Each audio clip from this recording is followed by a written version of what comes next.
Well, the biggest thing that we're forgetting, Lauren, not only are they rich, but they're big guys. Big. You know, Cal Raleigh's 235, Aaron Judge is 280. And one thing that's amazing, 60 home runs from Cal Raleigh, 38 from the left side. Like, if we said we could have a 38 homer season, we'll take that. He did that on just this side of the plate. And one of the things Cal Raleigh does an amazing job, I think it's him being a catcher. He knows the strike zone. He knows when they're going to attack him, how they're going to attack him, and he uses all 235 pounds of that big body, that big dumper, and he stays connected using it all together to be able to get the length, to get the launch angle, and to get the distance he needs.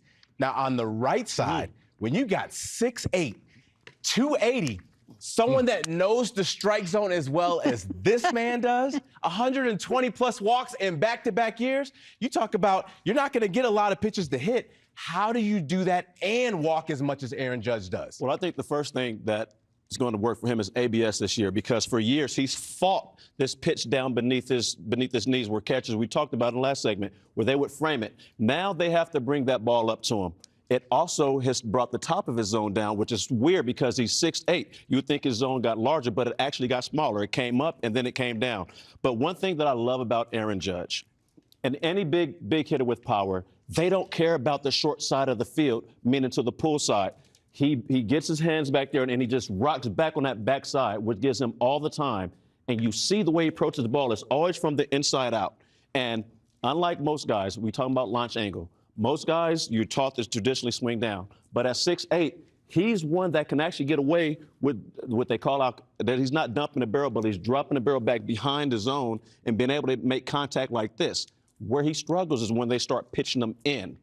When he's on, that ball he can take in to right field, to center field, or to left field. And he knows that they're not going to pitch to him, so he takes his time. But Pedro, as a pitcher, you know what you're facing on each side. How do you approach that? This one, on that side, what I would try to do is neutralize his power early, right away, to get him anxious, to come and chase, probably go back door, go out here, cross seamers, not two seamers, because he can read right away what a two seam is. But if you go cross seam with good location down here, you neutralize his power. If he wants to go to left field and get a hit, I would leave with that. And then I would go open in with some cutters, but it has to be really, really high because it's quick enough to take you deep. On Aaron Judge, you're going to have to actually do the same thing.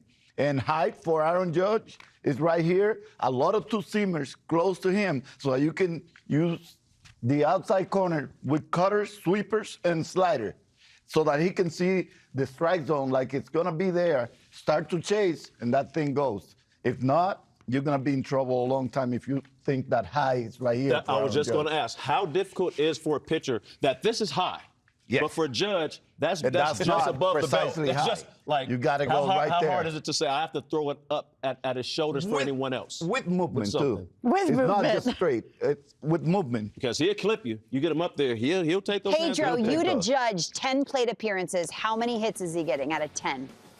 Off you. Go ahead, player. Oh, boy. Go ahead, player. It's yet to be seen because Come on, Cletus. I don't want to say it, but I will